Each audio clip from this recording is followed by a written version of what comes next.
வியாழன் பிரதோஷம். குரு பார்க்க கோடி நன்மை. குரு திசை நடப்பவர்கள், குருவை லக்னாதிபதியாக கொண்டவர்கள் வியாழன் அன்று வரும் பிரதோஷத்திற்கு சென்று குருவுக்கு நிகரான சிவனாரை வணங்க வேண்டும். இதனால் கிரகதோஷத்தால் ஏற்படும் தீமை குறையும், குருபலம் கூடும். வெள்ளி பிரதோஷம். சுக்கிர திசை நடப்பவர்கள், சுக்கிரனை லக்னாதிபதியாக கொண்டவர்கள் வெள்ளி அன்று வரும் பிரதோஷத்திற்கு சென்று தரிசிக்க வேண்டும். இதனால் உறவு வளப்படும், சகல ஐஸ்வர்யங்களும் கிட்டும். சனி மகா பிரதோஷம். சனி பிரதோஷம் என்று கூறமாட்டார்கள், சனி மகா பிரதோஷம் என்றே கூறுவார்கள். சனிக்கிழமை பிரதோஷம் அத்தனை மகத்துவம் வாய்ந்தது. சனிக்கிழமை வரும் பிரதோஷம் எந்த திசை நடந்தாலும் சனி பிரதோஷம் அன்று கோயிலுக்கு சென்று சிவனை வழிபடுவது சிறப்பு. 7.5 சனி, அஸ்தம சனி நடப்பவர்கள் சனியினால் வரும் துன்பத்தை போக்க கண்டிப்பாக சனி பிரதோஷத்திற்கு சென்று சிவ தரிசனம் செய்ய வேண்டும்.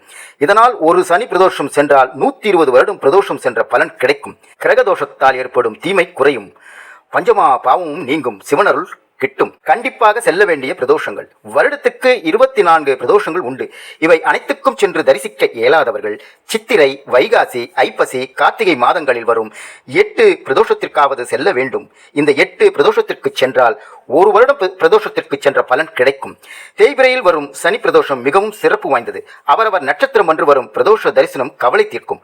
ஆலயம் செல்லும் வாய்ப்பு உள்ள யாவரும் இந்நாளில் சிவ நந்தீஸ்வர தரிசனத்தை தவறவிடாதீர்கள். இந்த நாளில் சிவனை வழிபாடு செய்வது பல நன்மைகளை கொடுக்கும். பிரதோஷம் நேரம் என்பது மாலை 4:30 மணி முதல் 7 மணி வரை உள்ள நேரமாகும்.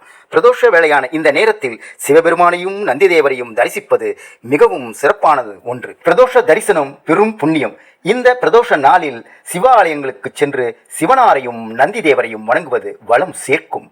தென்னாட்டுடைய சிவனே போற்றி, எந்நாட்டவர்க்கும் இறைவா போற்றி. சிவனை மனதில் நினைப்போம், எல்லா வளமும் பெறுவோம்.